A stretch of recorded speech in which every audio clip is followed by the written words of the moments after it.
The moment that chip from JPJ landed on Adam Butler, before he could even get his first step down, I knew this rep wasn't going to be as simple as it looked on first watch. And that's exactly why I wanted to slow this footage down, instead of just reacting to it once and moving on. Quick shout out before I get into the technical stuff, because it matters. This footage is coming from the Simone Raider account, and if you follow Raiders content at all, you already know that's some of the best access level breakdown work being done on this roster right now. I'm not affiliated, I just think good work deserves credit, and this clip is a perfect example of why. Now let's actually break down what happened.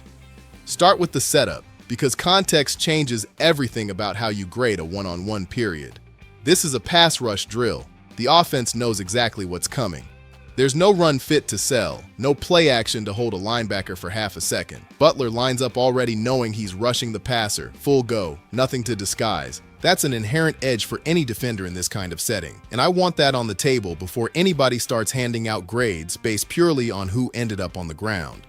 But here's the wrinkle that's easy to miss if you're not watching frame by frame. Right as the ball comes out, a second offensive player, JPJ, gets a hand on Butler at the snap. That contact cost him his outside track. Butler's whole plan was built around attacking that edge cleanly, and instead he's rerouted before the rep even really starts. So no, this isn't a pure isolated one-on-one in the strictest sense. Keep that in your back pocket because it changes how impressive Linderbaum's response actually is.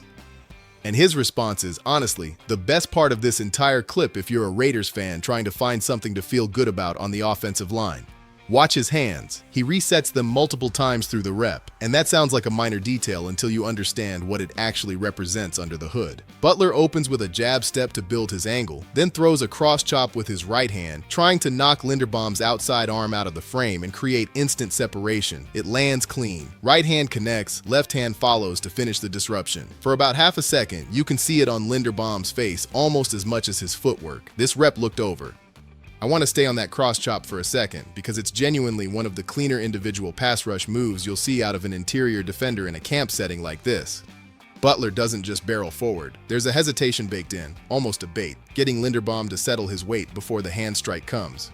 Then he attacks the arm instead of the frame. That's the kind of detail young rushers skip because they're still trying to win with force. Veteran rushers understand that if you take away the hands, the body usually follows on its own. And it almost worked exactly like that here. Linderbaum's base narrows for a beat, his weight drifts backward just slightly, and in pass protection, that fraction of a second is frequently the entire gap between a clean pocket and a collapsing one.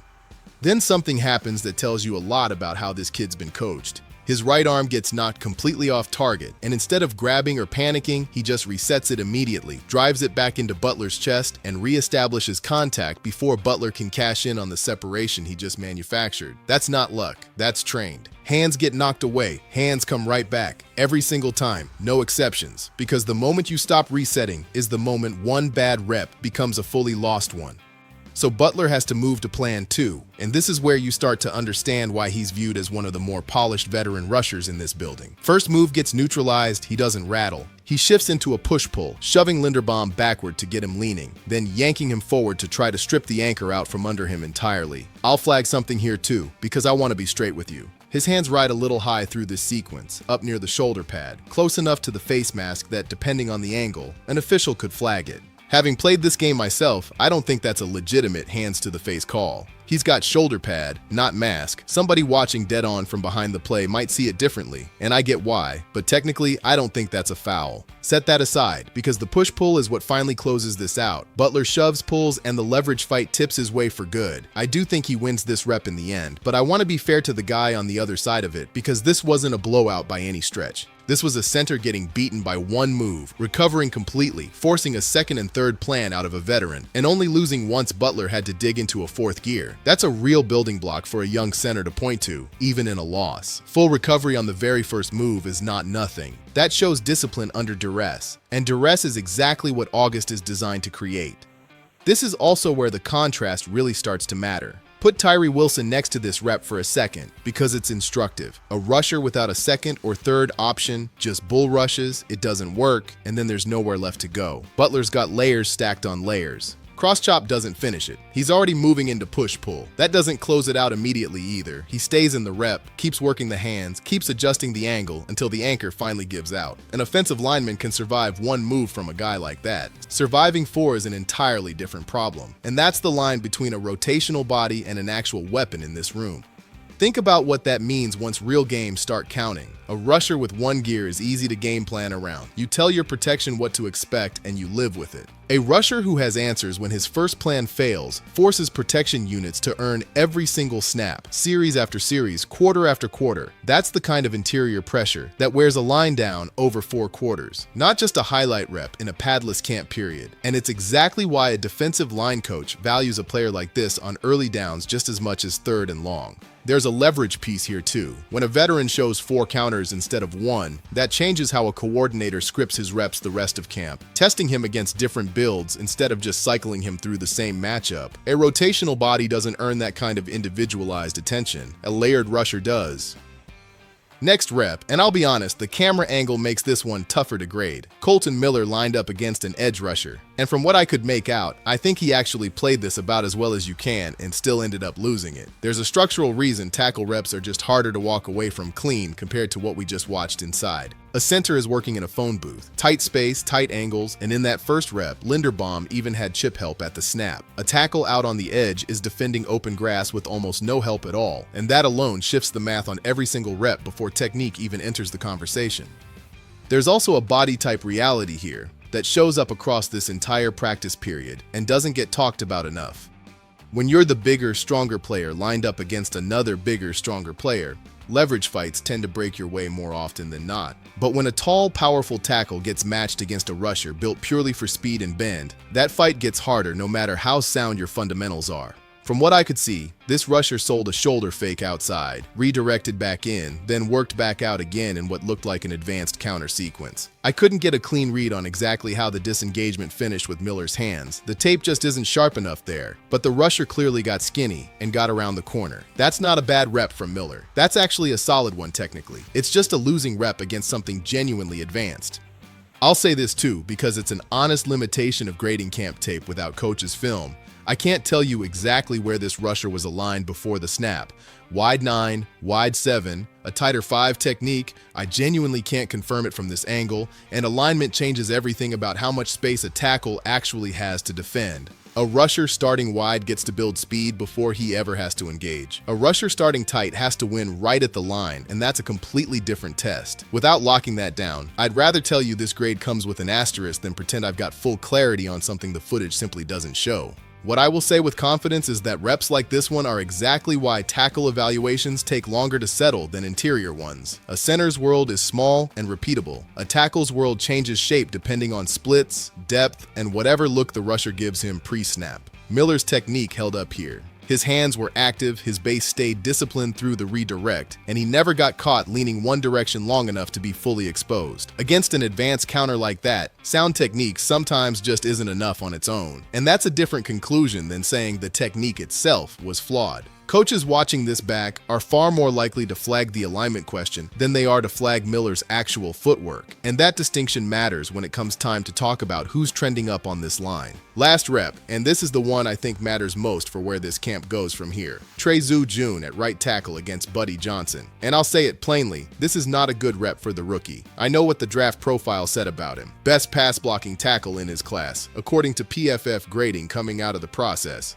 I'm not just going to accept that at face value when the tape in front of me is telling a different story. Against a certain type of rusher, specifically the longer, powerful, still explosive veteran type, he's going to struggle. And I'd rather say that plainly than hide behind a college grade. He's not overly long. He's not overly explosive. He's not built like Kolton Miller, and he doesn't have the twitch of somebody like Charles Grant. None of that makes him a bad player. It just means there's a specific matchup profile that gives him real problems. And this rep is a clean example of exactly that.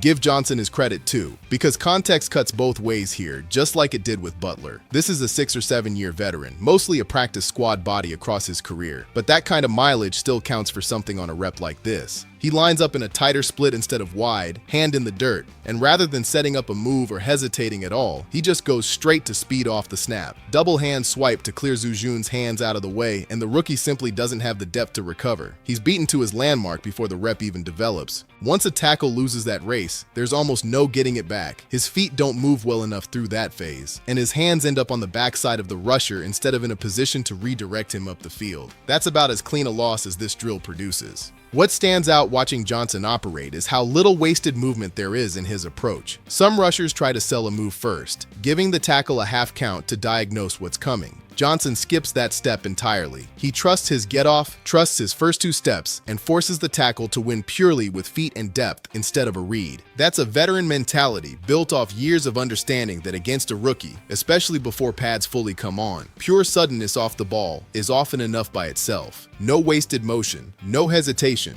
just an immediate strike at the outside shoulder before the tackle can ever get set. I don't want to turn this into a referendum on Zujeune's whole rookie season off one bad rep in a small sample drill period. This is exactly the kind of teaching rep coaches want early in camp, a rookie getting tested by an experienced veteran before the pads and stakes get real once the season starts. He's going to see this same speed-to-power combination plenty more times over the next few weeks, and how he adjusts is going to tell you a lot more than one clip ever could. This is also where I'd push back a little on how draft profiles get treated once a guy actually steps onto an NFL practice field. Those grades get built off college tape against college competition with college spacing and college rushers who, generously, are still developing their own tools. The jump from beating a college edge cleanly to handling a 7-year veteran who's sharpened his get-off across dozens of camps is enormous, and it shows up fastest in exactly this kind of setting. Isolated, no help, no scheme to hide behind. I'm not writing off his long-term outlook based on one rep. I'm telling you a grade earned against a different level of competition doesn't automatically transfer. And this camp is the real proving ground for whether the technique holds up against NFL caliber suddenness. I know we just spent a lot of time on 3 snaps from a period most fans would scroll straight past. That's kind of the whole point. This is what August is actually for. When there's no scoreboard football to lean on yet, the real evaluation happens right here, in these one-on-one setups where there's nowhere to hide and no scheme to bail anybody out.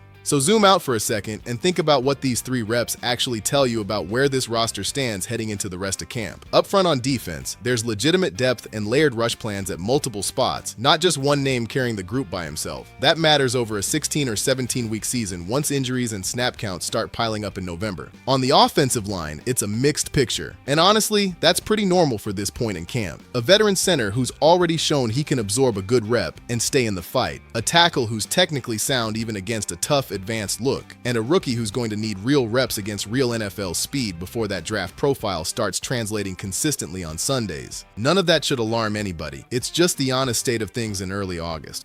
Butler showed exactly why he's a trusted veteran interior presence with a real plan behind him. Linderbaum showed genuine technical foundation even in a losing rep. Miller looked competent against a difficult angle he had almost no help defending. And Zujeune got a real lesson from a battle-tested veteran that I'd expect him to start responding to as the pads come on and the reps stack up. What I'll be watching for over the next stretch of camp is whether that response actually shows up on tape. Rookies who are going to be fine tend to give you a tell fairly early, and it's rarely about winning the very next rep against the same guy. It's about the small stuff. Does his base get a little wider off the snap? Does he start punching earlier instead of waiting to get hit first? Does he stop chasing the rusher's shoulders and start setting his own edge instead of reacting to somebody else's plan? Those are the details that tell you whether a loss like this one actually teaches something or just repeats itself in a different jersey number 2 weeks from now. And it's exactly the kind of detail that gets lost if you're only checking box scores from padded scrimmages instead of watching periods like this one. Small sample, sure, but small samples are still information, and I'll take real one-on-ones like this over shorts and shells walkthrough football every single time. As more of this footage comes out over the next few weeks, I'll keep breaking it down exactly like this, play by play, because this is genuinely how you build an honest picture of a roster before the preseason games even start to matter.